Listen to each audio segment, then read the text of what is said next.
بلالیوں میں بیٹھ جا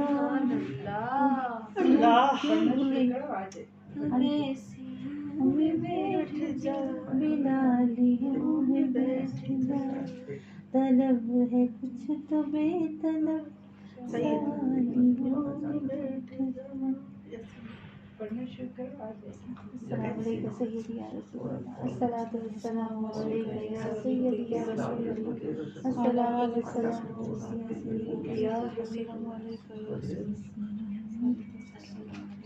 اویسیوں میں بیٹھ جا بلالیوں میں بیٹھ جا اویسیوں میں بیٹھ جا بلالیوں میں بیٹھ جا طلب ہے کچھ تو بے طلب سوالیوں میں بیٹھ جا طلب ہے کچھ تو بے طلب سوالیوں میں بیٹھ جا یہ معرفت کے راستے ہے اہل دل کے واسطے یہ معرفت کے راستے ہے اہل دل کے واسطے جنیدیوں سے جا کے مل جنیدیوں سے جا کے مل غزالیوں میں بیٹھ جا جنیدیوں سے جا کے مل غزالیوں میں بیٹھ جا درود پڑھ نماز پڑھ عبادتوں کے راز پڑھ درود پڑھ نماز پڑھ عبادتوں کے راز پڑھ سفید تو سب بچی ہے عشق والیوں میں بیٹھ جا سفید تو سب بچی ہے عشق والیوں میں بیٹھ جا سفید تو سب بچی ہے عشق والیوں میں بیٹھ جا ہر ایک سانس پر جو ان کو دیکھنے کا شوق ہے ہر ایک سانس پر جو ان کو دیکھنے کا شوق ہے تو آنکھ بند کے ان کے در کی جالیوں میں بیٹھ جا تو آنکھ بند کے ان کے در کی جالیوں میں بیٹھ جا اگر ہے خلوت عزیز اگر ہے خلوت عزیز تو ہجوم میں نکل اگر سکون چاہیے اگر سکون چاہیے دھمالیوں میں بیٹھ جا اگر سکون چاہیے دھمالیوں میں بیٹھ جا جو چاہتا ہے گلستان مصطفیٰ کی نوکری جو چاہتا ہے گلستان مصطفیٰ کی نوکری تو بوئے مصطفیٰ پہن کے مالیوں میں بیٹھ جا تو بوئے مصطفیٰ پہن کے مالیوں میں بیٹھ جا تو بوئے مصطفیٰ پہن کے مالیوں میں بیٹھ جا مظفر آپ تک رسائی اپنی سہل تو نہیں مظفر آپ تک رسائی اتنی سہل تو نہیں توجہ چاہیے تو یرغمالیوں میں بیٹھ جا توجہ چاہیے تو یرغمالیوں میں بیٹھ جا آواز اویسیوں میں بیٹھ جا بلالیوں میں بیٹھ جا طلب ہے کچھ تو بے طلب طلب ہے کچھ تو بے طلب سوالیوں میں بیٹھ جا نحمده ونصلي على رسوله الكريم أما بعد فأعوذ بالله من الشيطان الرجيم بسم الله الرحمن الرحيم السلام علیکم ورحمۃ اللہ وبرکاتہ۔ میں امید کرتی ہوں کہ آپ سب لوگ خیریت سے ہوں گی، اور الحمدللہ آپ لوگوں نے پچھلا جو لیکچر تھا اس کو بہت اچھا سا آپ لوگوں نے ابزارب کیا، اور بہت اچھی آپ نے اسائنمنٹس اپنی جمع کروائیں، اور ان اسائنمنٹس کے بارے میں نے جو آپ لوگوں سے تھوڑی بات ہو چکی ہے، جن کے تھوڑے بہت اس کو اٹیمپٹ کرنے میں کچھ پرابلمز آ رہے تھے، تو جو نئے لوگ ہیں ان کو تھوڑا سا ٹائم لگے گا اٹیمپٹ کرنا سیکھنے میں، لیکن انشاءاللہ آپ لوگ سب سیکھ جائیں گے۔ اور جو پرانے لوگ ہیں وہ کوشش کریں کہ اپنے ساتھیوں کو ہیلپ آؤٹ کریں، اور انشاءاللہ یہ ایسا ایک دریا ہے کہ اس کا بہاؤ جو ہے، یہ جتنا زیادہ ہم اس میں سے نہریں نکالتے جائیں گے، یہ اتنی ہی اس کی روانی جو ہے وہ بڑھتی چلی جائے گی۔ تو دین کا کام جب ہم کرتے ہیں تو اس میں ایک بہت اہم اور ضروری چیز یہ ہوتی ہے کہ اس کام کو ہم آگے ضرور بیان کریں، جو آپ سیکھیں اس کو اپنے حلقہ احباب میں ضرور شیئر کریں۔ بتانے سے، بیان کرنے سے اس کا جو فیض، اس کا جو فہم ہے وہ اللہ تعالیٰ آپ کے لیے بڑھا دیتے ہیں۔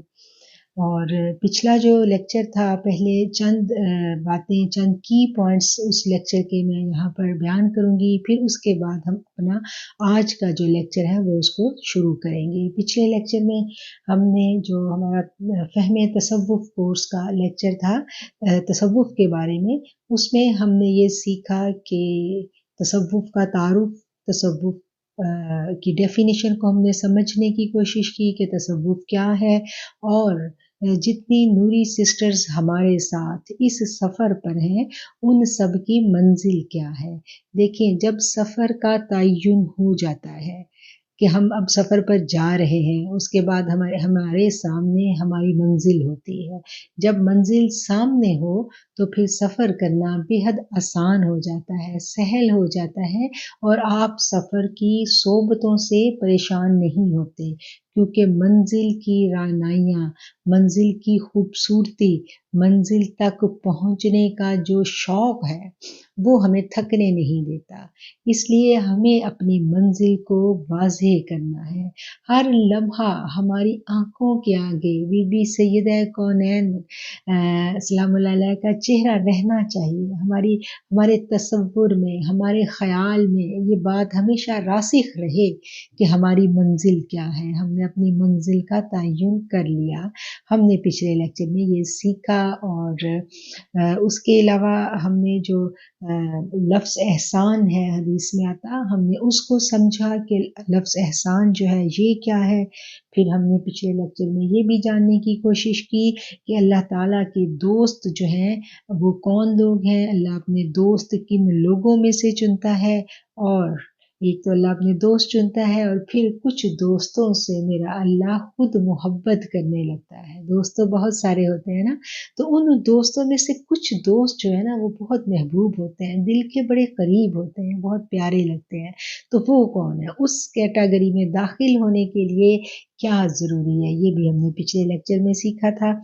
اور نفس پر کیا گراں گزرتا ہے، ایک سالک کا ٹارگٹ کیا ہوتا ہے، اور کیا خواتین جو ہیں وہ مردوں سے کم تھی محبت رسول میں صلی اللہ علیہ وسلم، تو یہ اس چیز کو بھی ہم نے جانا کہ خواتین کسی میدان میں بھی مردوں سے کم ہمیں نظر نہیں آتی، محبت رسول میں، شجاعت میں، بہادری میں، ٹھیک ہے، ہر جگہ ہمیں خواتین جو ہیں وہ اپنا کردار بھرپور انداز میں جو ہے وہ ادا کرتی ہوئی نظر آتی ہیں۔ پھر ہم نے یہ جانا کہ اہل باطن کون ہوتے ہیں، اور اہل باطن سے تعلق کیوں ضروری ہے، یہ بھی ہم نے جانا۔ اچھا، یہ ساری کی ساری باتیں ہم نے پچھلے لیکچر میں سیکھی۔ یہ باتیں، یہ خلاصہ میں نے آپ لوگوں کو ریوائز کروایا، ریمائنڈ کروایا کہ نیا لیکچر شروع ہونے سے پہلے یہ کی پوائنٹس ہمارے ذہن میں تازہ ہو جائیں، تاکہ ہم جو نیا سیکھنے جا رہے ہیں اس کو ہم اچھا سا اپنے اندر ایبزارب کر سکیں۔ اور چونکہ یہ لیکچر یوٹیوب پر جائے گا اور بہت سارے نئے لوگ بھی اس کو سنیں گے، تو جو نئے لسنرز ہیں ان کے لیے یہ کی پوائنٹس جو ہیں وہ ان کو سن کے پریشان نہ ہو کہ یہ تو سارے کے سارے سوال ہیں، ہمیں ان کے جواب کہاں سے ملیں گے. تو ان کے جواب جو ہے یہ فہم تصوف کورس کا جو پچھلا لیکچر ہے، آپ پلے لسٹ میں جائیں، فہم تصوف کورس میں گوشہ نور چینل کی پلے لسٹ میں آپ جائیں گی تو وہاں فہم تصوف کورس کا آپ کو فولڈر ملے گا. تو اس میں اس کے پچھلے لیکچرز جو ہیں وہ ڈیٹیل سے ان سوالات کے جواب وہاں پر موجود ہیں، اور آپ چاہیں تو ان سوالوں کی وضاحت کے لیے، جاننے کے لیے آپ وہ لیکچر سن سکتی ہیں. بلکہ جو نئے لوگ ہیں ان سے میں ریکویسٹ کروں گی کہ پہلے وہ اس لیکچر کو سنیں اور پھر اس لیکچر کو سنیں، ٹھیک ہے، تاکہ آپ کو اچھا سا جو فہم، جو ادراک کی جو کیفیت ہے وہ بہت اچھی سی ہو. آج کے لیکچر کا اب ہم باقاعدہ آغاز کرتے ہیں. آج کے لیکچر میں ہم یہ سمجھنے کی کوشش کریں گے کہ تصوف جو ہے یہ اسلام میں یہ اصطلاح کیسے پیدا ہوئی.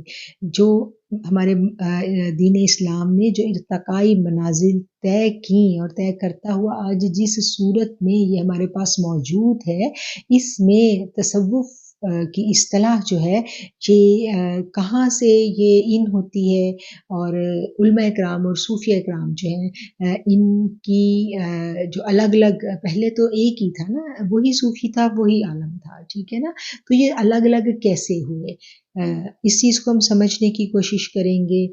اور ہم یہ جاننے کی کوشش کریں گے آج کے کیا محض قوانین، جو اسلامی قوانین ہیں، ان کو لاگو کر کے ہم اپنا جو ایک حقیقی مسلمان کا تصور جو ہے اس کو اچیو کر سکتے ہیں. اپنا ہم ایک جو ایک مسلمان کی جو صورت ہمیں نظر آتی ہے، جو اسلام نے پیش کیا، ایک حقیقی خاکہ جو صحابہ کرام رضوان اللہ اجمعین کی جو زندگیوں میں ہمیں نظر آتا ہے، جس اسلام کا تصور کیا محض اسلامی قوانین کو معاشرے میں نافذ کر دینے کے بعد ہم اپنا وہ ٹارگٹ اچیو کر سکتے ہیں، کیا یہ ممکن ہے؟ اور باطن کی جو اصلاح اور تربیت کے لیے ہم کون سا طریقہ جو ہے وہ ہم اپناتے ہیں، کیسے باطن کی اصلاح جو ہے وہ کی جاتی ہے، اور اصلاح باطن کیوں ضروری ہے. اور آج جہاں پر ہم کھڑے ہیں 1400 سال گزر جانے کے بعد ہمارے ارد گرد جو دین اسلام ہے، اس کا جو علم جو ہے وہ اتنی اس کی بھرمار ہو چکی ہے. ایک ایک جو آپ دیکھیں کہ پرانے وقتوں میں جب یہ درس نظامی کروایا جاتا تھا تو ابتدا میں جو صحیح بخاری اور صحیح مسلم کی یہ جو کتابیں ہیں، بڑی کتابیں، یہ ابتدا میں کتنے سال تو جو اسٹوڈنٹس تھے ان کو پڑھنے کے لیے نہیں دی جاتی تھی. بہت ایک لیول تک جب وہ تعلیمات مکمل کر لیتے تھے تو پھر انہیں ان کی کتب تک جو ہے وہ رسائی ہوتی تھی، پھر وہ ان کو پڑھائی جاتی تھی. تو آج ایک بگنر جو ہے اس کے لیے بھی کسی مسئلے میں کچھ بھی اس نے دینی تعلیم حاصل کرنی ہے تو اس کے لیے بہت آسان ہے، انگلیوں کی ٹپس پہ پڑا ہوا ہے. آپ کے پاس انٹرنیٹ ہے، آپ کے پاس موبائل ہے، آپ جس کے بارے میں چاہیں آپ معلومات لے سکتے ہیں. دین اسلام کا علم حاصل کرنا بے حد آج سہل ہو گیا ہے، بہت آسان ہو گیا ہے. تو اتنا سب کچھ علم کی بھرمار ہونے کے باوجود، آسانیاں ہونے کے باوجود، کیا ہم دین اسلام کی صحیح روح تک پہنچ سکے ہیں؟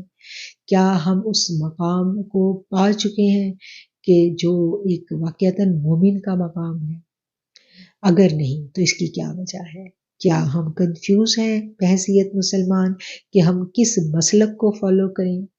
ہمیں مسلک کا انتخاب کرنا لازم ہے اگر ہم نے دین کی راہ پہ چلنا ہے، ٹھیک ہے. تو کیا یہ ضروری ہے، لازم ہے؟ اور اگر ہم ایسا نہیں کرتے تو کیا ہم پھر اس کی روح کو نہیں پا سکتے؟ اور اگر ہمیں انتخاب کرنا ہے اپنے لیے مسلک کا تو اس کے لیے ہم کیا کریں؟ کیونکہ یہ اس کا کیا طریقہ کار ہے، یہ کیسے ممکن ہے؟ آج ہم اس پوائنٹ کو بھی ڈیٹیل کے ساتھ ڈسکس کریں گے. اور ہم سیف زون میں کیسے داخل ہو سکتے ہیں، جو کہ قرآن نے کہا ہے کہ فقد استمسک بالعروۃ الوثقی لا انفصام لها، کہ انہوں نے تھام لیا ایک مضبوط کڑے کو جس کو کوئی شکستگی نہیں، جو کبھی نہیں ٹوٹ سکتا. وہ اس سیف زون میں ہم کیسے داخل ہو سکتے ہیں، ہم اس کڑے کو کیسے تھام سکتے ہیں، کون سا طریقہ کار ہے؟ یہ باتیں جو ہیں وہ آج کے لیکچر میں ہم سمجھنے کی کوشش کریں گے. اور ایک اور بات میں آپ لوگوں سے ریکویسٹ کروں گی کہ جب بھی آپ لیکچر کو سنیں، آپ اس کے لیکچر سننے کے بعد، جو یہ بات میں ان لوگوں سے کر رہی ہوں جو ہمارے فہم تصوف کورس کا حصہ ہیں، ان سے میری یہ ریکویسٹ ہے کہ جب آپ لوگ اس کو سنیں گی اور اس کے بعد جب آپ سوال نامہ حل کریں گی تو آپ کو کچھ سوالات ایسے لگے گی، کیونکہ جب پچھلا سوال نامہ آپ لوگ حل کر رہے تھے تو مجھے آپ لوگوں کے میسیجز آئے کہ ان کے جوابات ہمیں لیکچر میں مل ہی نہیں رہے، ہم کیا کریں، ہم اپنے پاس سے دے دیں. تو ایسا نہیں ہے. ہمارا جو طریقہ کار ہے وہ یہی ہے کہ آپ نے جوابات اسی لیکچر میں بتائی گئی جو تعلیمات ہے اس کی روشنی میں دینی ہے. تو آپ کو جس سوال کا مطلب یہ لگے کہ اس لیکچر میں نہیں ہے یا آپ کو سمجھ میں نہیں آیا، آپ نے اس سوال کو چھوڑ دینا ہے، باقی سوال نامہ حل کرنا ہے. اور پھر فارغ ہونے کے بعد جو سوالات رہ گئے ہیں ان کو ایک دفعہ پڑھیں اور ان سوالوں کو ذہن میں رکھ کے پھر آپ لیکچر کو سنیں گی. تو پھر جب آپ لیکچر کو سنیں گی تو آپ کو ان کے جوابات خود بخود مل جائیں گے، پھر آپ کو مجھے دوبارہ نہیں پوچھنا پڑے گا، کیونکہ میں جب بھی کوسچنر تیار کرتی ہوں وہ اسی لیکچر کی روشنی میں تیار کیا جاتا ہے. اچھا، اب ایک اور سوال آپ لوگوں کی جانب سے مجھے آیا تھا کہ جب آپ کسی کورس میں آتے ہیں تو آپ کو فالو کرنا ضروری ہے اس کورس کے جو قوانین بنائے گئے ہیں. کوئی بھی کورس ڈیزائن کرنے سے پہلے ایسے ہی نہیں کہ آپ کے لیے کورس جو ہے وہ اس کی اناؤنسمنٹ کر دی گئی اور آپ اس کورس کا حصہ بن گئے، ایسے نہیں ہوتا. اس کو باقاعدہ ڈیزائن کیا جاتا ہے، اس کے تمام پہلوؤں پر غور کیا جاتا ہے اور اس کے قوانین بنائے جاتے ہیں، پھر ان قوانین کو آپ نے فالو کرنا ہوتا ہے. سمجھ میں آ گئی بات؟ تو اس کورس کو بھی ڈیزائن کرنے سے پہلے یہ ساری باتیں ہم اس پہ غور و فکر کر چکے ہیں، اور کرنے کے بعد جو ہم نے اس کے جو قواعد و ضوابط جو بنائے ہیں، جو طے کیے ہیں، ان کو فالو کرنا آپ کے لیے لازم قرار دیا ہے جو اس کورس میں آئے ہیں. جو میں کورس کے لوگوں کی بات کر رہی ہوں، اپنی کلاس کے لوگوں کی بات کر رہی ہوں. اب ہم دیکھتے ہیں کہ مذہب کو ہم دیکھتے ہیں کہ انسان جو ہے جب سے اس دنیا میں آیا ہے اس وقت سے اس کی تربیت کا انتظام جو ہے وہ اللہ تعالیٰ نے کیا، اور اس کی جو اخلاقی جو تربیت ہے وہ کس نے کی؟ وہ ہمیشہ سے مذہب نے کی. اور اس کے لیے اللہ تعالیٰ نے ہر دور میں پیغمبر بھیجے دنیا میں، اور مختلف ہر دور میں پیغمبر آئے، صحیفے آئے، رسول آئے اللہ کے. حضرت عیسیٰ علیہ السلام جو نبی کریم صلی اللہ علیہ وسلم کے دور میں، حضرت عیسیٰ کے دور میں تقریباً 500 یا 600 صدیاں جو ہیں وہ ان کا فاصلہ آتا ہے. تو حضرت عیسیٰ علیہ السلام تک جو ہے وہ 3 کتابیں آ چکی تھی اور تقریباً 108 صحیفے موجود تھے جن کا ہمیں تاریخ کی کتابوں میں ذکر ملتا ہے. اور یہ جو 500-600 سال کا یہ جو گیپ تھا نا، اس میں دین ابراہیمی کی جو اصل شکل و صورت تھی وہ بالکل غائب ہو چکی تھی. ٹھیک ہے، اور پرانے زمانے میں کوئی بہت زیادہ سسٹم بھی نہیں تھے، لوگوں کو لوگ ٹریولنگ بھی کرتے تھے، اور جس نے دین سیکھا، جتنا سمجھا، وہ اپنی سمجھ کے مطابق اس کو فالو کرتا تھا. جب وہ ٹریولنگ کرتا تھا، نئے علاقہ میں جاتا تھا، نئی جگہ، تو مطلب وہ وقت گزرنے کے ساتھ ساتھ وہ سب کچھ معدوم ہو گیا تھا. کب؟ 500-600 سالوں میں. صرف ایک الہامی مذہب جو دین ابراہیمی تھا اس کی ایک صورت باقی تھی، وہ حج کی تھی. حج ہوتا تھا بیت اللہ شریف کا، اور اس کی بھی جو قواعد و ضوابط تھے وہ سب مسخ ہو چکے تھے. اس کی بھی انہوں نے اپنے ہی اس کے عجیب و غریب طریقے رائج کر لیے ہوئے تھے، اور اس کی بھی تاریخوں کا بھی کوئی تعین نہیں تھا. جو کہ یہ تھا کہ جو سردار ہوتے تھے مکہ کے، وہ اپنی سمجھ کے مطابق جب انہیں ضرورت ہوتی تھی اس کی مال و دولت کی، تو وہ کیا کرتے تھے کہ وہ پھر اعلان کرتے تھے حج کی تاریخ کا، جب وہ مناسب سمجھتے اپنے مفاد کے مطابق تو پھر حج ہوتا. نبی کریم صلی اللہ علیہ وسلم نے جب حج کیا اپنی حیات مبارکہ میں، اور اس وقت آپ نے یہ بتایا کہ میں اسی دن حج کر رہا ہوں جس دن ابراہیم علیہ السلام نے کیا تھا. یعنی دین ابراہیمی کا جو اصل حج جو تھا، جو اس کی اصل ڈیٹ تھی، اس کو نبی کریم صلی اللہ علیہ وسلم نے دوبارہ سے زندہ کیا، اور آج تک وہی ہے. اور الحمدللہ ہمارا دین ایسا ہے کہ جو قیامت تک رہے گا. اس کی اصل، اس کا قرآن، اس کی تعلیمات اصلی صورت میں اللہ تعالیٰ نے حفاظت کی ہے. یہ قیامت تک رہیں گے اور انشاءاللہ یہی ڈیٹ ہمیشہ حج کی، اور یہی ارکان اسی طرح یہ زندہ رہیں گے. اب کیا تھا کہ جب دین جو تھا وہ ٹریولنگ ہوتی تھی، لوگ سفر کرتے تھے، اور اس کی شکل جو تھی وہ مسخ ہو گئی، ختم ہو گئی. عقائد، مذاہب، ان کی عبادتوں کے طریقے، سب کچھ جو تھا وہ عجیب و غریب صورت اختیار کر گیا اور دنیا سے مٹ گیا. ٹھیک ہے، یہ ارتقاء کا سفر تو جاری رہتا ہے نا. بنی نوع انسان وقت گزرنے کے ساتھ ساتھ آپ دیکھیں ارتقائی منازل جو ہیں یہ جاری رہتی ہیں. تو دین اسلام جو ہے اس کا ہم دیکھتے ہیں کہ اللہ کریم نے اس کی حفاظت، قرآن کریم کی حفاظت کی جو ہے وہ اللہ کریم نے ذمہ داری لی اور کہا کہ میں خود اس کی حفاظت کروں گا. اور دوسری طرف جو ہے اللہ تعالیٰ کہتے ہیں کہ نبی کریم حضرت محمد مصطفیٰ صلی اللہ علیہ وآلہ وسلم جو ہے وہ قیامت تک کے لیے نبی ہے. قیامت تک کوئی نبی نہیں آئے گا، آپ نے فرما دیا. اور اس وقت سے لے کے آج دن تک اور آج سے لے کے قیامت تک ہر دور، ہر دن میرے آقا کریم علیہ الصلوۃ والسلام کا دین ہے. آپ کا دور ہے یہ. ٹھیک ہے، یہ دین محمدی کا دور ہے.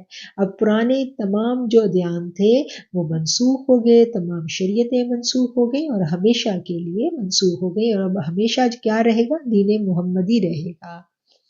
اب کیا تھا کہ دین محمدی جب پھیلا دنیا میں، لوگوں نے ٹریولنگ کی، صحابہ کرام نے ٹریولنگ کی، تو بنیاد جو تھی وہ قرآن کریم تھا. اور بنیادی جو حدیث کا ہم دیکھتے ہیں کہ تدوین حدیث نے صحابہ کرام نے کس قدر محنت سے یہ پورا کام کیا، اس چیز کو کتنی ایمانداری اور کتنی جانفشانی کے ساتھ انہوں نے ہم تک پہنچایا. اس میں بہت بہت بہت قربانیاں ہیں ان لوگوں کی، ہمارے اسلاف کی، کہ جو دین آج اصلی روح میں ہمارے پاس موجود ہے.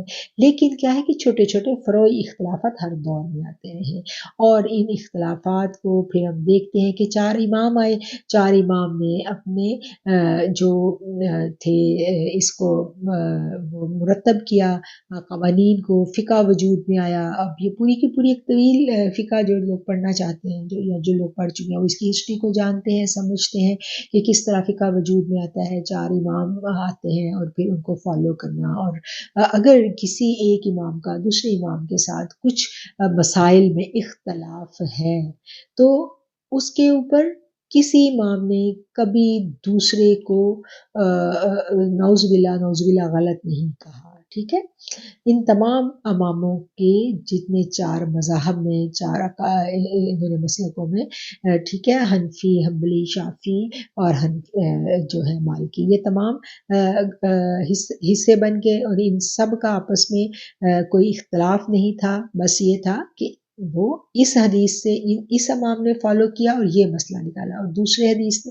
دوسرے امام نے دوسری طرف فالو کیا اور یہ مسئلہ نکالا. یہ مطلب یہ آ رہا تھا، اور کوئی ایک دوسرے کو برا نہیں جانتا تھا. بس ہر کوئی اپنے مزاج کے مطابق، جس علاقے میں وہ تھا، اس علاقے میں جس امام کی تعلیمات کا وہ بہاؤ ہوتا تھا وہ اسی چیز کو فالو کرتا تھا. کوئی اختلاف نہیں تھا، سب مانتے تھے، اور دین میں ایک محبت کا سما تھا. اور یہ امام آپس میں بھی ایک دوسرے سے کبھی کسی نے کسی کی کوئی برائی یا اختلافی بات نہیں کی، اور ایک دوسرے کے یہ شاگرد اور استاد بھی رہے ہیں. ٹھیک ہے، اختلافات اپنی جگہ، لیکن اختلاف بھی حسن ہے. اختلاف سے کیا ہوتا ہے کہ آپ کو اور مزید تحقیق کا موقع ملتا ہے. تو جو پازیٹیو اختلاف ہے اس کے اوپر کوئی ایسا نہیں ہے کہ یہ نہیں ہونا چاہیے. یہ سب خوبصورت باتیں ہیں. ہر امام نے اپنے تئیں اس امانت کو جو ان کے پاس پہنچی تھی دین کی، اس کو انہوں نے آگے پہنچایا. اب آج ہم جہاں پر کھڑے ہوئے ہیں، آج کیا ہے؟ آج کا جو ہمارا دور ہے یہ ٹیکنالوجی کا دور ہے. دنیا سمٹ کے رہ گئی ہے، اور وہ کتابیں جن تک رسائی جو تھی وہ ایک عام بندے کی ممکن ہی نہیں تھی، آج وہ ہماری انگلیوں کی ٹپ پہ پڑی ہوئی ہے. ٹھیک ہے، ہم خود سے جو چاہیں جس ٹاپک پہ چاہیں ہم جان سکتے ہیں، ہم پڑھ سکتے ہیں سارا جو وہ قیامت کی نشانیوں میں سے ایک نشانی یہ تھی نا کہ زمین اپنے خزانے اگل دے گی، اور کیا ہے کہ تمام پوشیدہ علوم ظاہر کر دیے جائیں گے. تو آج ہر علم جو ہے اس کے بارے میں کوئی بھی وہ پردہ نہیں رہ گیا. جس علم کے بارے میں آپ جاننا چاہتے ہیں آپ کو یوٹیوب پہ وہ مل جائے گا. بے شک وہ روحانی ہے، وہ باطنی ہے، وہ دنیا کا ہے، وہ دین کا، ہر علم موجود ہے. ہر علم جو ہے وہ ظاہر کر دیا گیا ہے. تو وقت بڑا عجیب آ گیا اور بڑا نازک بھی ہے. اب اس میں کیا ہے کہ اس وقت جو اس وقت میں جو ایک پریشانی کی بات ہے ایک عام فرد کے لیے ہے، وہ کیا کہتا ہے کہ وہ یہ کہتا ہے کہ میں کس کو فالو کروں. اس کو نہیں سمجھ آ رہی کہ میں نے کس کو فالو کرنا ہے. اس کے لیے پھر وہ کنفیوز ہے کہ اب میں کس کو فالو کروں. اس کے لیے آپ دیکھیں، اس چیز کو سمجھیں کہ ہمارے ہاں جتنے بھی عقائد ہیں یہ ارتقائی منازل جو دین نے طے کی، ٹھیک ہے. تو کیا میں نے آپ کو بتایا کہ مختلف پہلے تو یہ فقہ وجود میں آیا، ٹھیک ہے، پھر امام آئے، پھر اس کے بعد اور وقت گزرا تو پھر اور فرقے بنے. جیسے پہلے تو تھا اہل تشیع تھے، ایک اہل تشیع تھے، ایک اہل سنت تھے، پھر اہل حدیث آ گئے، پھر ابھی اور سے اور سے اور، مطلب کہ یہ ایک بہت زیادہ اختلافات ہمیں نظر آتے ہیں. اور آج جب ہم اس چیز کو جاننا چاہتے ہیں کہ ہم نے ایک اچھا مسلمان بننا ہے تو ہمیں نہیں سمجھ آتی ہم کس کو فالو کریں. اور مسجدیں الگ ہو گئی.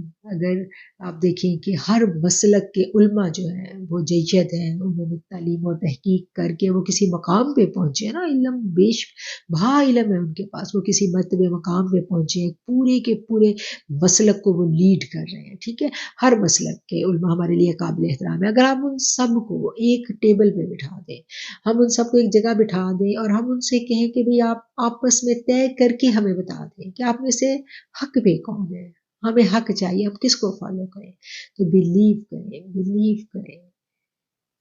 بہت بہت یعنی وہ لمحہ ہمارے لیے دکھ کا ہوا.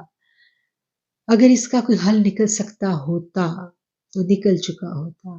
آج مساجد الگ نہ ہوئی ہوتی، آج ایک دوسرے کے اوپر کفر و شرک کے فتوے نہ لگ رہے ہوتے. ٹھیک ہے نا، تو یہ مسئلہ حل نہیں ہو سکا.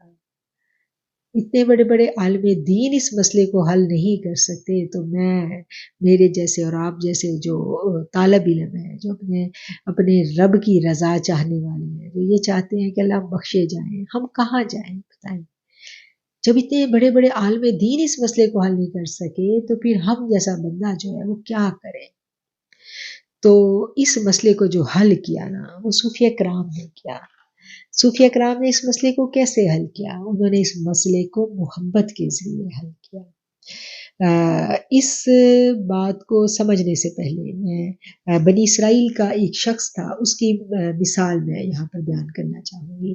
بنی اسرائیل کا ایک شخص، ایک واقعہ میں ملتا ہے کہ ایک شخص تھا، وہ بت پرست تھا. تو اس نے، جو کہ پرانی امتوں میں بہت لمبی عمریں ہوا کرتی تھی، تو اس نے بہت سال، کہتے ہیں کہ کئی سو سال اس نے عبادت کی ایک بت کی. پجاری تھا، بہت مشرک تھا، بہت پوجا کرتا تھا اپنے بت کی، اور سارے علاقے میں ویل نون تھا، سب لوگ جانتے تھے کہ یہ بہت بڑا پجاری ہے.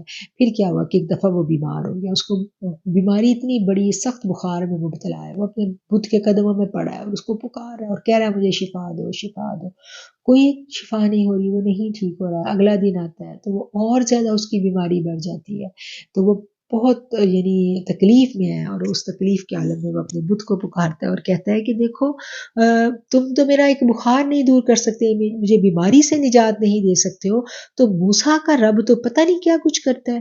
موسیٰ کے رب نے تو اسے فرعون سے نجات دے دی، موسیٰ کے رب نے تو پورا لشکر ڈبو دیا فرعون کا، تو تم مجھے ایک بخار سے نجات نہیں دے سکتے ہو. تو اٹھا اور اس نے ٹھڈا مارا اور اپنا بت توڑا، اور اس نے کہا اب میں تمہیں نہیں مانتا ہوں، میں تو موسیٰ کے رب کو مانوں گا. اور پھر وہ گڑ گڑایا، موسیٰ کے رب کو اس نے پکارا، اور وہ رب کے آگے گڑ گڑایا، اور اس نے دعا کی کہ اللہ مجھے نہیں پتا لیکن تو مجھے شفا دے. تو پھر کیا ہے کہ اللہ نے اس کی دعا سن لی. اس نے اتنی محبت سے، اتنی شدت سے اپنے رب کو پکارا. کس کو پکارا؟ موسیٰ کے رب کو پکارا. ٹھیک ہے، تو کیا ہے کہ اللہ نے اس کی سن لی اور اس کا بخار ٹھیک ہو گیا، اس کی بیماری چلی گئی، وہ ٹھیک ہوا تو وہ بھاگا، وہ اب جذبات میں بھاگا اور موسیٰ علیہ السلام بیٹھے ہوئے، آپ تشریف فرمائے، اور موسیٰ علیہ السلام بڑے جلالی پیغمبر تھے۔ جب وہ پہنچے ہیں موسیٰ علیہ السلام کے پاس تو موسیٰ نے دیکھا کہ یہ تو اتنا بڑا مشرک ہے اور ایسے بھاگتا ہوا میری طرف آ رہا ہے، تو موسیٰ علیہ السلام ایک دم جلال سے غصے سے بولے کہ تم اے مشرک کو اس طرح کے آپ نے الفاظ کہے غصے سے اس کو کہ تم ادھر کیا کرنے آ رہے ہو، تو وہ موسیٰ کا جلال اور تیور دیکھ کے واپس پلٹ آیا۔ جب وہ واپس پلٹا تو موسیٰ علیہ السلام کے پاس اللہ نے وحی بھیجی کہ اے موسیٰ اتنے 100 سال بت کی پوجا کی، ٹھیک ہے، اور آج اس نے مجھے محبت سے پکارا ہے، تو میں نے اس کی پکار پر لبیک کہا، میں نے اس کی پکار سن لی، تو یہ تو تیرے پاس تیرا دین قبول کرنے آیا تھا، تو تو نے اس پہ کیوں غصہ کیا؟ تو جب یہ وحی موسیٰ علیہ السلام کے پاس آتی ہے تو موسیٰ علیہ السلام کیا کرتے ہیں، موسیٰ علیہ السلام اسی وقت نادم ہوتے ہیں اور اس شخص کے پیچھے بھاگتے ہیں، اس شخص کے پیچھے بھاگتے ہیں تو کیا ہے کہ وہ شخص جو ہے وہ مقبول ہو گیا، وہ اللہ کو پسند آ گیا، کیوں؟ اس نے اللہ کو محبت سے پکارا، اس نے اللہ کو رازداری سے پکارا، ٹھیک ہے۔ تو اللہ کو جی ہی جی میں رازداری کے ساتھ محبت کے ساتھ جب ہم پکار لیتے ہیں تو ہم اللہ تک پہنچ جاتے ہیں، پھر اللہ کریم ہماری ہدایت کے رستے کھول دیتے ہیں، اور جب ہماری ہدایت کا رستہ اللہ تعالیٰ کھول دیتے ہیں تو پھر اللہ انتظام کر دیتے ہیں، اللہ ہمیں ایسے لوگوں سے ملوا دیتے ہیں کہ جو پھر ہمیں اس سفر میں رہنمائی عطا کرتے ہیں، ہمیں ان کی معیت میں پھر جو ہے یہ سفر کرنا آسان ہو جاتا ہے۔ یہ رستہ کس نے اپنایا؟ یہ رستہ صوفیہ کرام نے اپنایا، اور صوفیہ کرام جو ہیں ان کا عقیدہ جو ہے، ان کا جو مسلک ہے وہ محبت ہے، وہ محبت سے بات شروع کرتے ہیں اور محبت ہی انتہا ہے اس کی۔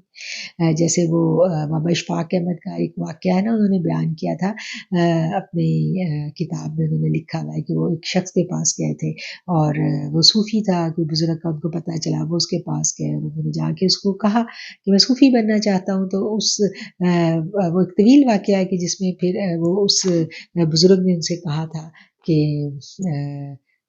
تم صوفیزم کے بارے میں پوچھا کہ تم کیا جانتے ہو، تو انہوں نے کہا کہ میں تو یعنی یہ سب ذکر بھی کرتا ہوں اور میں نے یہ سب کچھ سیکھا ہے، میں نے 65 فاس بھی سیکھ لیا اور میں اسی رستے پر ہوں، تو آپ مجھے بتائیں کہ میں اب کیا کروں کہ جو میں صوفیزم کی اگلی جو منازل ہیں وہ طے کر سکوں۔ تو وہ بڑا خوبصورت واقعہ، آپ لوگوں کے پاس ٹائم ہو تو آپ لوگ ضرور پڑھیے گا وہ واقعہ۔ تو مطلب کہ اس واقعے میں اس بابے نے اینڈ میں کیا کہا تھا، وہ کہتے ہیں کہ وہ بابا مجھے اتنا اس طرح کا لگا کہ یہ تو بالکل اتنا علم والا نہیں ہے، اور وہ اس کے کچھ اس کے مرید تھے وہاں موجود، اور ان کے سامنے نماز کا جب ٹائم ہو جاتا ہے تو وہ بابا جو ہے وہ اٹھ کے جب نماز پڑھنے کے لیے جاتا ہے، نماز کا ٹائم ہوتا ہے تو اس کے چیلے جو ہیں وہ نماز پڑھنے چلے جاتے ہیں، اور بابا جو ہے وہ ان کو کھانا پیش کرتا ہے، اور یہ کھانا کھا رہے ہیں تو مکھیاں آ جاتی ہیں، تو وہ بابا ان کی مکھیاں جھیلنے لگتے ہیں، اڑانے لگتے ہیں کہ یہ سکون سے کھانا کھا سکے، یہ مسافر ہے، کیونکہ اشفاق احمد نے کہا کہ میں تو مایوس ہو گیا، وہاں سے لوٹنے لگا تو اس نے کہا نہیں بیٹھو کھانا کھا کے جانا، جب میں کھانے کے لیے بیٹھا، نماز کا ٹائم ہو گیا، جماعت کھڑی ہوگی، اب دیکھیں کونے میں ان کے جو مرید ہے وہ ایک کونے میں نماز ادا کر رہے ہیں جماعت کے ساتھ، اور جو ان کا پیر ہے وہ وہ اشفاق احمد صاحب کی جو ہے مکھیاں جھیل رہا ہے، تو انہوں نے کہا کہ آپ جائیں بابا جی نماز پڑھیں، وہ اشفاق احمد لکھتے ہیں کہ مجھے شرم آئی اور میں نے کہا آپ نماز پڑھیں، آپ کی نماز قضا ہو رہی ہے، تو انہوں نے کہا پتر نماز کی تو قضا ہے پر خدمت کی قضا نہیں ہے۔ تو کیا ہے کہ صوفیہ تو خدمت کا، اور خدمت کیا ہے؟ خدمت محبت کے بغیر نہیں ہوتی، محبت کے بغیر اٹھک بیٹھک ہوتی ہے، محبت خدمت کے لیے بھی محبت بڑی ضروری ہے۔ تو کیا ہے کہ صوفیہ کرام نے اس چیز کو محبت کے ساتھ اپنی تعلیمات کو جو ہے وہ انہوں نے رائج کیا، اور صوفیہ کرام کی جو اصطلاح ہے اس میں انہوں نے کیا کہا کہ نفس کشی سکھائی، اور وہ یہ کہتے ہیں ان کی تعلیمات میں یہ ہے کہ ہر وہ چیز شرک ہے جو جس کی محبت اللہ کی محبت پر غالب آ جائے۔ صوفیہ کرام کی تعلیمات میں کیا ہے؟ وہ یہ سمجھتے ہیں کہ ہر وہ چیز شرک ہے جس کی محبت اللہ کی محبت پر غالب آ جائے. کیوں؟ کیونکہ نفس جو ہے، نفس جب کسی چیز کی رغبت اختیار کرتا ہے تو پھر وہ اس چیز کی چاہت انسان کے اندر پیدا ہو جاتی ہے. اور نفس جو ہے وہی بت ہے ہمارا، اور وہی ہمارا الہ. نبی کریم صلی اللہ علیہ وسلم کی وہ حدیث کا مفہوم ہے نا، کہ جس میں آپ نے کہا تھا کہ میری امت جو ہے وہ مجھے اس بات کا ڈر نہیں ہے وہ پتھر کے الہ بنائے گی. وہ کیا کرے گی؟ وہ اپنے نفس کو الہ بنائے گی. تو نفس کا الہ جو ہے، اس کی پہچان صوفیہ کرام کروا دیتے ہیں کہ اپنی پہچان جب آپ کی ذات کو اپنے اندر چھپے اپنے اس دشمن کو آپ جان لیتے ہیں تو پھر کیا ہے کہ پھر یہ سمجھ آ جاتی ہے کہ ہم کہاں ہیں، ہمارے ایمان کا لیول کیا ہے، ہم کون سے مسلمان ہیں، ہم قولی مسلمان ہیں کہ ہم فعلی مسلمان ہیں، ہم احسانی مسلمان ہیں یا ہم عرفانی مسلمان ہیں. پھر ہم اپنی پہچان، اپنا جو مقام ہے یہ ہم جان لیتے ہیں. اب کیا ہے کہ صوفیہ کرام نے ہمیں کیا بتایا؟ صوفیہ کرام نے ہمیں نفس کی پہچان بتائی. اچھا، اب یہ جو صوفیہ کرام کی تعلیمات ہے، اس کو اگر ہم ڈھونڈنے جائیں قرآن کی تعلیمات میں تو قرآن کیا کہتا ہے؟ قرآن کہتا ہے لا اکراہ فی الدین، دین میں کوئی زور زبردستی نہیں ہے. فقط تبین الرشد من الغی، بے شک ہدایت گمراہی سے ممتاز ہو چکی ہے. فمن یکفر بالطاغوت، پس جس نے انکار کر دیا طاغوت کا، وَیُؤْمِنُ بِاللَّہ، اور وہ ایمان لے آیا اللہ پر، فَقَدِ اسْتَمْسَكَ بِالْعُرْوَةِ الْوُثْقَىٰ، تو اس نے تھام لیا ایک مضبوط کڑے کو. کس نے مضبوط کڑے کو تھاما؟ جس نے کفر کیا، جس نے انکار کیا کس کا؟ طاغوت کا. کون سا مضبوط کڑا ہے وہ؟ جس کے بارے میں قرآن کہتا ہے لن انفصام لہا، اس میں کوئی شکستگی نہیں ہے، وہ ایسا کڑا ہے جو کبھی ٹوٹنے والا نہیں ہے. واللہ سمیع علیم، اور اللہ جو ہے وہ سننے والا ہے اور جاننے والا ہے. ہمیں کیا پتہ چلا کہ وہ مضبوط کڑے کو ہم کیسے تھام سکتے ہیں؟ اس مضبوط کڑے کو تھامنے کے لیے قرآن نے کیا کہا ہے؟ قرآن نے کہا ہے وَيَكْفُرُ بِالطَّاغُوتِ، کہ طاغوت کی تم نفی کر دو. اگر ہم ایسا نہیں کریں گے تو پھر کیا ہے کہ پھر ہم اس مضبوط کڑے کو نہیں تھام سکتے. اس کو تھامنے کے لیے کیا ضروری ہے؟ اس کو تھامنے کے لیے نفس کی، طاغوت کی نفی کرنا بہت ضروری ہے. جب ہم اس کی نفی کرنے میں کامیاب ہو جاتے ہیں، دیکھیں اب یہاں پر اس آیت پہ جب ہم غور کرتے ہیں تو ہمیں کیا پتہ چلتا ہے؟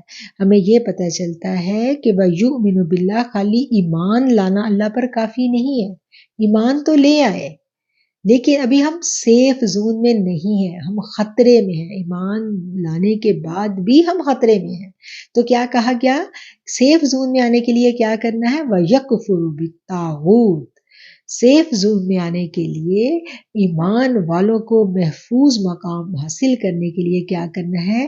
اپنے طاغوت کی نفی کرنی ہے. اور یہ طاغوت کی نفی کرنی جو ہے وہ کون سکھاتا ہے؟ یہ صوفیہ کرام جو ہیں وہ اس کی پہچان اور اس کے طریقے جو ہیں وہ سکھاتے ہیں ہمیں. کیوں؟ یہاں پر یہ نہیں کہا گیا کہ تم سیف زون میں ایسے آؤ گے کہ اپنی عبادات کو بڑھا دو. عبادات کو بڑھا دینا جو ہے وہ آپ کو خطرے سے نہیں نکال سکتا. کیوں؟ جب ہم عبادت، جو ہمارے اندر بیٹھا ہوا ہے نا ہمارا طاغوت، وہ ہماری نفسیات کو بہت اچھی طرح سے جانتا ہے، سمجھتا ہے ہماری نفسیات کو. وہ کیا کرتا ہے؟ وہ یہ کرتا ہے کہ جب ہم بہت زیادہ عبادات کو بڑھاتے ہیں تو وہ اپنے انداز میں ہمارے اوپر حملہ آور ہوتا ہے. وہ ہمارے اندر ریا ڈال دیتا ہے، ہمارے اندر عبادت کا تکبر ڈالنے لگتا ہے. وہ کیا کرتا ہے کہ وہ کہتا ہے کہ تم تو بہت نیک ہو، تم تو بہت زیادہ عبادت گزار ہو اور تم باقی لوگوں سے ممتاز ہو.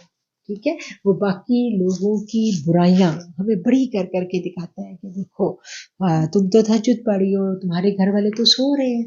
اب کیا ہے کہ اب دل میں باقی اہل خانہ جو ہے وہ دل میں آپ کو چھوٹے لگنے لگتے ہیں اور آپ کے اندر ایک تکبر، ایک ریا کا عنصر غالب آنے لگتا ہے، اور پھر یہ چیز بڑھتی چلی جاتی ہے. کیا ہے، شیطان تو اپنا وہ آپ کے آگے ایک کیلے کا چھلکا پھینک کے چلا گیا اور آپ اس میں پھسل کے کیچڑ میں لت پت ہو رہے ہیں. اور اپنے تئیں کیا ہے، ہم عبادت میں جو ہے وہ ڈھیروں بوریاں نیکیوں کی بھرتے چلے جاتے ہیں. یہ ڈھیر نیکیوں کی جو عبادات کی نیکیوں کی بوریاں جو ہیں، ہم یہ سمجھتے ہیں کہ ہمارا مال نامہ اتنا بھاری ہو جائے گا، اتنا وزنی ہو جائے گا کہ ہم بخشے جائیں گے. ہمیں یہ نہیں پتا کہ وہ جو ریا، وہ جو تکبر اس عبادت کی وجہ سے ہمارے اندر پیدا ہو رہا ہے، اس سے ہمارا نفس کتنا موٹا ہوتا جا رہا ہے. تو یہ نفس کے حملے ہیں، یہ اس کے انداز ہیں، مختلف انداز ہیں جس کو وہ اپناتا ہے اور ہمیں ہیک کرتا ہے. ٹھیک ہے. اب کیا ہے کہ دین جو ہے، جب دین ہمارے سامنے، دین کی شکل و صورت ہمارے سامنے آتی ہے، دین کی ہیت ہمارے سامنے آتی ہے، تو ہمیں یہ سمجھ آتی ہے کہ اس کے دو حصے ہیں. ایک حصہ دین اسلام کا کیا ہے، ایک حصہ یہ ہے واعظ و نصیحت، دعوت و ارشاد. یعنی ہم نے دین کو سیکھا، ٹھیک ہے، اور سیکھنے کے بعد ہم نے اس کو آگے سکھانا شروع کیا. دوسرا حصہ کیا سمجھ میں آتی ہے کہ ہم عبادات کا کمال جس کو کہا جاتا ہے، جس کو تزکیہ کہا جاتا ہے، جیسے کہا گیا نا کہ نبی کریم صلی اللہ علیہ وسلم کی دو جو ذمہ داریاں قرآن نے بیان کی، پیچھے ہم نے آیت پڑھی تھی پچھلے لیکچر میں. ایک ذمہ داری یہ تھی کہ آپ قرآن کی تعلیم دیتے تھے، قرآن کی آیات پڑھتے تھے، اور دوسرا کیا تھا کہ آپ تزکیہ نفس کرتے تھے. ٹھیک ہے، تزکیہ کرتے تھے. وہ تزکیہ کیا ہے؟ تزکیہ یہی ہے، تزکیہ یعنی جو باطن ہے اس کی اصلاح کرنا، اور جو عبادات کا جو ایسنس ہے، جو روح ہے اس کی دین اسلام کی، اس کو پا لینا. ٹھیک ہے. یہ کام جو ہے یہ پیرالل چلے گا. ظاہر کی جو ہماری اصلاح ہے وہ ضروری ہے، اور اس کے ساتھ ساتھ باطن کی اصلاح جو ہے وہ بھی لازم ہے. دیکھیں، اگر صرف اور صرف ظاہر کے اوپر ہم ڈیپینڈ کریں، صرف قوانین مذہب رہ جائیں، صرف اور صرف قانون اس کی پیروی کرنا ہو، ٹھیک ہے، تو پھر عبادات میں سے روح جو ہے وہ نکل جاتی ہے. اور جب عبادت سے روح نکل جائے تو پھر عبادت کیا رہ جاتی ہے؟ پھر عبادت محض اٹھک بیٹھک رہ جاتی ہے.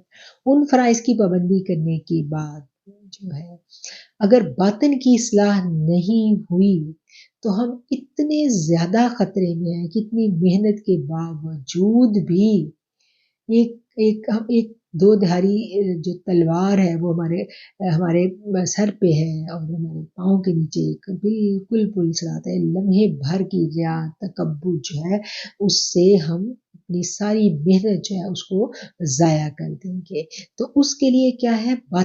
باطن کا اسٹرانگ ہونا، باطن کا تربیت یافتہ ہونا جو ہے وہ بے حد ضروری ہے. اور ظاہری دین کی جو اساس ہے وہ یہی ہے. ظاہری دین کی اساس کیا ہے؟ وہ باطن ہی کی اصلاح ہے. اس لیے کہا گیا نا کہ مومن کی جو نیت ہے وہ اس کے عمل سے افضل ہے. کیسے افضل ہے؟ ایسے ہی افضل ہے نا کہ وہ اس کا باطن جو ہے، اس کا جو فوکس ہے وہ ٹھیک. تو پھر کیا ہے کہ جب باطن ٹھیک ہوتا ہے، انما الاعمال بالنیات، ظاہر آپ کو لگ رہا ہے کہ یہ شخص ٹھیک نہیں ہے، لیکن وہ اس کا جو فیصلہ اللہ نے کرنا ہے وہ کس پہ کرنا ہے؟ وہ اس کی نیت کے اوپر کرنا ہے. اگر اس کی نیت ٹھیک ہے تو پھر اللہ کے ہاں وہ اجر کا مستحق ہے. ٹھیک ہے. اور یہ جو اس کمال کی، یہ جو اس ایسنس کی جو کیفیت ہے اس کو پا لینے کے لیے کیا ضروری ہے؟ اللہ نے کیا بتا دیا ایمان لینے کے بعد کیا ضروری ہے؟ وَيَكْفُرُ بِالطَّاغُوتِ، طاغوت کی نفی ضروری ہے. اور طاغوت کی نفی جو ہے یہ کون سکھاتا ہے؟ یہ اہل باطن سکھاتے ہیں. اور پرانے وقتوں میں کیا تھا کہ جو تزکیہ نفس تھا وہ نبی کریم صلی اللہ علیہ وسلم کی ذات مبارکہ جو تھی وہ اس کی صحبت سے صحابہ کرام جو ہے ان کا تزکیہ آٹومیٹکلی ہوتا تھا. آپ علیہ السلام کی میں نے پچھلی دفعہ بھی عرض کی تھی کہ آپ کا جو اورا تھا اتنا اسٹرانگ تھا نہیں بلکہ ہے. آپ کا اورا جو اس قدر اسٹرانگ ہے کہ آج بھی وہ اورا پوری کائنات کو اپنے احاطے میں لیے ہوئے ہیں. ہم تمام امت مسلمہ جو کلمہ پڑھ لیتا ہے وہ اس اورے کے اندر ہے. اب کیا ہے کہ اب ہماری روح کے جو حجابات ہیں وہ اتنے زیادہ ہیں، ہمارا نفس جو ہے وہ اتنا اسٹرانگ ہے کہ ہماری جو روح ہے وہ اس کے نیچے دب جاتی ہے اور وہ اس اورے کو محسوس نہیں کر سکتی. نبی کریم صلی اللہ علیہ وسلم کی محفل میں جب صحابہ کرام تشریف فرما ہوتے تھے تو آپ ان کو قرآن کی آیات جب پڑھ کے سناتے تھے تو آپ کی شخصیت کا اعجاز تھا. کیا اعجاز تھا کہ آپ جب موجود ہوتے تھے تو آپ کے بدن مبارک سے ایک بھینی بھینی سی مہک اٹھا کرتی تھی، ایک خوشبو ہوتی تھی جس سے جو محفل کے جو مجلس کے لوگ ہیں اس خوشبو کو محسوس کرتے تھے. وہ کہتے ہیں نا کہ صحابہ کہتے ہیں جب آپ گلیوں سے گزر جاتے تھے تو صحابہ کہتے ہیں وہ گلیاں معطر رہتی تھیں، وہ پتہ چل جاتا تھا کہ یہاں سے رسول اللہ صلی اللہ علیہ وسلم گزر کے گئے ہیں. تو وہ جو بھینی بھینی خوشبو تھی نا آپ کے وجود کی، اس سے آٹومیٹک تزکیہ ہوتا تھا وہاں پر موجود لوگوں کا. ٹھیک ہے، جیسے ہم دیکھتے ہیں کہ کچھ ہم جب نیک لوگوں سے مل کے آتے ہیں، ایون کہ ہم نیک لوگوں سے فون پر ہی جب بات کر لیں تو کیا ہوتا ہے کہ ہمارے دل کی کیفیت بدل جاتی ہے، ہمارا جو ایمان کا لیول ہے وہ بڑھ جاتا ہے. تو بالکل اسی طرح آقا علیہ السلام کی مجلس میں بیٹھنے والوں کا جو ایمان کا لیول جو ہوتا تھا وہ اتنا بڑھ جاتا تھا، ان کا تزکیہ ایسا خوبصورتی سے ہو جاتا تھا کہ وہ ان کے پھر مراتب جو قرآن میں بیان کیے وہ ہمارے سامنے ہیں. اچھا، قرآن رہتی دنیا تک ہے، رہتی دنیا تک قرآن ہے اور صاحب قرآن بھی رہتی دنیا تک ہے. آج بھی جب رسول اللہ صلی اللہ علیہ وسلم کی محبت کو ہم پا لیتے ہیں اور اس ایسنس کو ہم حاصل کرنے میں کامیاب ہو جاتے ہیں تو پھر آپ کی جو وہ آپ کا جو اورا ہے، آپ کی جو کیا کہنا چاہیے، جو آپ کا فیض جو ہے وہ ہم تک پہنچتا ہے. الحمدللہ آج بھی پہنچ رہا ہے اور رہتی دنیا تک ہر کلمہ گو مسلمان کو پہنچتا رہے گا. اب کیا ہے کہ اس کو ریسیو کرنے کی جتنی جس میں کیپیسٹی ہوگی وہ اتنا اس کو اپنے اندر ایبزارب کر سکے گا. اور جتنا ایک شخص جو ہے وہ جتنا زیادہ اس کو ایبزارب کر لیتا ہے پھر وہ اپنے ارد گرد والوں کی اصلاح کا باعث بن جاتا ہے. پھر وہ کیا کہنا چاہیے، منتخب کر لیا جاتا ہے خلافت کے لیے، روحانی خلافت کے لیے. پھر وہ منتخب کر لیا جاتا ہے اور پھر آگے وہ اس فیض کو ادھر سے ریسیو کرتا ہے اور آگے بانٹتا ہے. یہ سلسلہ، اسی کو ہم روحانی سلسلہ کہتے ہیں. اور یہ مختلف جو سلاسل ہمیں اپنے ارد گرد نظر آتے ہیں، ٹھیک ہے نا، یہ کہتے ہیں یہ سلسلہ قادریہ ہے، یہ سلسلہ چشتی ہے، مختلف سلاسل ہمیں اپنے ارد گرد نظر آتے ہیں نا. تو ان سلاسل کی یہی حقیقت ہے کہ جن لوگوں نے یہ فیض سینہ بسینہ حاصل کیا اور کس طرح سے حاصل کیا، سیدنا ابوبکر صدیق جو ہیں وہ سب سے اعلیٰ مقام پر ہیں، سب سے بلند مرتبہ ہے آقا علیہ السلام کے دربار رسالت میں ان کا. پھر اس کے بعد جی ہم دیکھتے ہیں جیسے حضرت علی رضی اللہ تعالیٰ عنہ ہیں اور پھر ان سے تمام آگے جو یہ سلسلہ چلا، تابعین کا دور آتا ہے اور پھر آگے یہ ولایت کے سلسلے جس کو ہم روحانی سلسلے کہتے ہیں یہ چلتے چلے جاتے ہیں اور یہ سلسلے الحمدللہ آج بھی موجود ہیں. اور جب کسی کو یہ فیض مل جاتا ہے، کسی کی اصلاح باطن ہو جاتی ہے، اس کا سینہ منور ہو جاتا ہے تو وہ منتخب کر لیا جاتا ہے. کس کام کے لیے منتخب کر لیا جاتا ہے؟ اس چیز کو آگے پھیلانے کے لیے. جیسے شمس تبریز کا جب ہم واقعہ پڑھتے ہیں تو شمس تبریز جو ہے وہ فرماتے ہیں کہ وہ جب ان کا سینہ بھر گیا تو وہ اس فیض کو منتقل کرنے کے لیے جو تھا وہ بے قرار تھے، وہ ڈھونڈ رہے تھے آگے کہ یہ اس کو کسے منتقل کرنا ہے. بالکل اسی طرح جو صوفیہ کرام ہیں وہ بھی اپنے آگے ڈھونڈ رہے ہوتے ہیں. جب ان کو فیض مل جاتا ہے تو ان کا سینہ جب بھر جاتا ہے اس فیض سے تو پھر ان کی ڈیوٹی میں یہ شامل ہوتا ہے کہ انہوں نے اس فیض کو آگے منتقل کرنا ہوتا ہے. بالکل اسی طرح اس کو ہم اس مثال سے سمجھیں گے کہ ایک بچے کی جب ماں ہے، جب وہ بچہ پیدا ہو جاتا ہے تو اس بچے کی چھاتیوں میں دودھ بھر آتا ہے، اور جب وہ دودھ بھر جاتا ہے تو وہ ماں بے قرار ہوتی ہے، وہ ماں تکلیف میں ہوتی ہے. کیوں؟ کیونکہ اس کو اپنا بچہ چاہیے کہ اس نے اپنے بچے کو وہ فیڈ کروانی ہے، اور وہ اس کو فیڈ کرواتی ہے تو بچے کو زندگی ملتی ہے، بچے کو حیات ملتی ہے، بچہ تنو مند ہوتا ہے، اس کی نشو و نما ہوتی ہے اس سے، اور اس ماں کو سکون ملتا ہے. جب اللہ تعالیٰ اس ماں کے اندر دودھ پیدا کر دیتا ہے تو پھر وہ بچہ جو ہے اس کی گود میں اللہ دیتا ہے. ٹھیک ہے، تو یہ دونوں چیزیں جڑی ہوئی ہیں، بچہ اور ماں.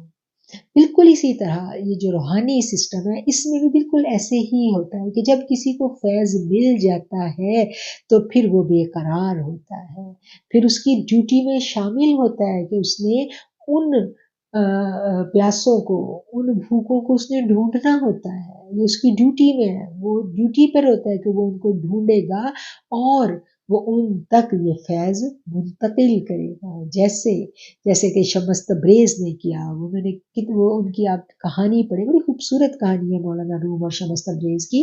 آپ جنہوں نے نہیں پڑھی وہ ضرور پڑھیں کہ کس طرح وہ ان کے پاس اتنا فیض تھا الحمدللہ کہ وہ ڈھونڈ رہے تھے، اور انہوں نے کتنی ٹریولنگ کی، کتنا سفر کیا اس کے لیے کہ اس کو آگے پہنچانا ہے. اور پھر جب ان کی مولانا روم سے ملاقات ہوتی ہے اور وہ ان تک وہ فیض پہنچانے میں کامیاب ہو جاتے ہیں تو مولانا روم جو ایک ظاہری شرعی علوم کے امام تھے، اور پورے جو علاقے میں ان کا ڈنکا بجتا تھا، بادشاہ ان کی عزت کرتا تھا اور بڑے بڑے لوگ ان کی عزت کرتے تھے، ان کی تمکنت، ان کا لباس، ٹھیک ہے نا، اور ان کی شان و شوکت کس مرتبے والی تھی، اور وہ جنہوں نے اتنی کتابیں لکھی.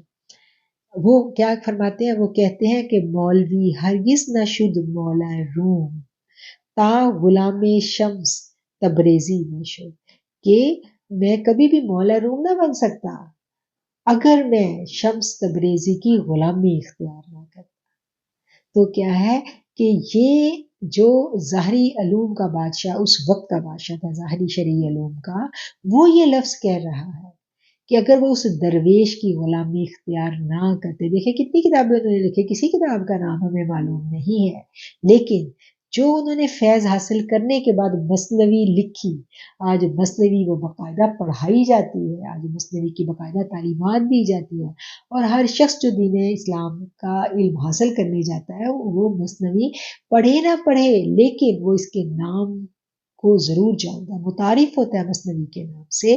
تو وہ مولانا روم کہتے ہیں کہ میں اس مقام تک پہنچا ہوں تو کس کی وجہ سے کہ میں نے اس درویش کی غلامی اختیار کی. اور پھر اس کے بارے میں صوفی اکرام فرماتے ہیں نا کہ یک زمانہ صحبت باقولیا بہتر از 100 سالہ عبادت بے ریا، کہ 100 سالہ بے ریا عبادت جو ہے اس سے بہتر ہے چند جو لمحوں کی جو صحبت ہے اولیاء کرام کی، وہ اس سے بہتر ہے. کیوں؟ کیونکہ ہم دیکھتے ہیں کہ ہر چیز کا ایک سسٹم ہے. جیسے ظاہری علوم ہیں وہ کتابوں میں موجود ہیں، ٹھیک ہے، ڈاکٹری کا علم ہے، وکالت کا، لا کا، ساری کتابیں آپ پڑھ لیں، مجھے بتائیں کیا آپ ڈاکٹر بن سکتے ہیں؟ کوئی آپ سے علاج کروانے نہیں آئے گا. ساری آپ لا کی کتابیں پڑھ لیں، آپ اپنا مقدمہ ہی ہار جائیں گے، آپ کو نہیں سمجھ آئے گی جب تک کہ آپ کسی کی زیر تربیت نہ رہیں.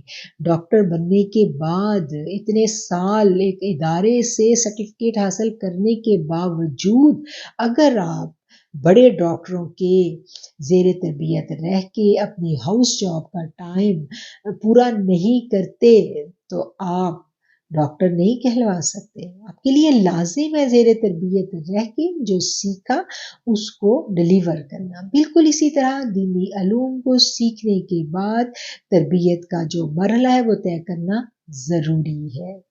اس کے بغیر جو ہے آپ کسی منصب پر نہیں پہنچ سکتے. دے. اور یہ ایک بڑی اہم بات ہے کہ پرانے وقتوں میں اس چیز کو اتنا ایمفسائز کیا جاتا تھا کہ کوئی شخص جو ہے، ہمارے پاس فتاوے موجود ہیں پرانے علماء کرام کے، جن میں جو ہے وہ قاضی ثناء اللہ نے اپنی تفسیر مظہری میں لکھا، اس کے علاوہ امام غزالی اور امام جو ہے وہ شاہ ولی اللہ اور شاہ عبدالعزیز محدث دہلوی جو ہیں، ان کے ہمارے پاس تحریریں موجود ہیں.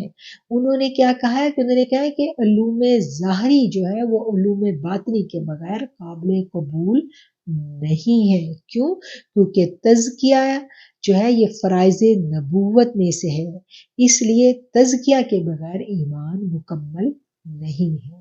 اور اسی لیے پرانے وقتوں میں کیا ہوتا تھا کہ جب کوئی شخص دنیاوی علوم حاصل کر لیتا تھا تو پھر اس کو تربیت کے لیے کسی نہ کسی خانقاہی سسٹم تھا. وہ ایک وقت آیا، یعنی ارتقائی مراحل تھے نا پوری کی پوری اسلامک ہسٹری میں، ہم دیکھتے ہیں ایک دور ایسا آیا تھا کہ جب یہ خانقاہی سسٹم جو تھا یہ بڑے عروج پہ تھا، اور پھر ظاہری علوم حاصل کرنے کے بعد جو ہے وہ کسی نہ کسی صوفی بزرگ کی خدمت میں جو ہے وہ علماء کرام کو وقت گزارنا ہوتا تھا، جس کے بارے میں کہا جاتا ہے نا کہ حضرت شیخ عبدالقادر جیلانی کا قول ہم تک پہنچتا. آپ نے فرمایا تھا کہ اے طالب علم، تو علم حاصل کرنے کے بعد سیدھا ممبر پر مت جا، پہلے کسی کامل کی صحبت اختیار کر. تو وہ کامل کی صحبت جو ہے وہ اختیار کر، ورنہ تو فساد برپا کرے گا. تو کیا تھا کہ یہ پرانے وقتوں میں یہ سسٹم آ رہا تھا. برِ صغیر تک بھی ہم جو ان کے علماء کرام تھے ان کی کتابوں میں ہمیں یہ فتاوے ملتے ہیں کہ تصوف جو ہے وہ کہتے تھے، ان کے مطابق انہوں نے فتوے دیے ہوتے کہ تصوف جو ہے یہ لازم ہے اور فرض عین ہے، اس کو لازمی حاصل کرو. ٹھیک ہے. اور پھر آج ہم دیکھتے ہیں کہ وقت گزرنے کے ساتھ ارتقائی منازل جو طے ہوئی تو علماء کرام نے بھی آگے سے آگے نرمی کر دی اور آسانیاں پیدا کر دی عوام الناس کے لیے. تو اللہ تعالیٰ جو ہے اس چیز کو ہمیں سمجھنے کی ہمت دے، توفیق دے.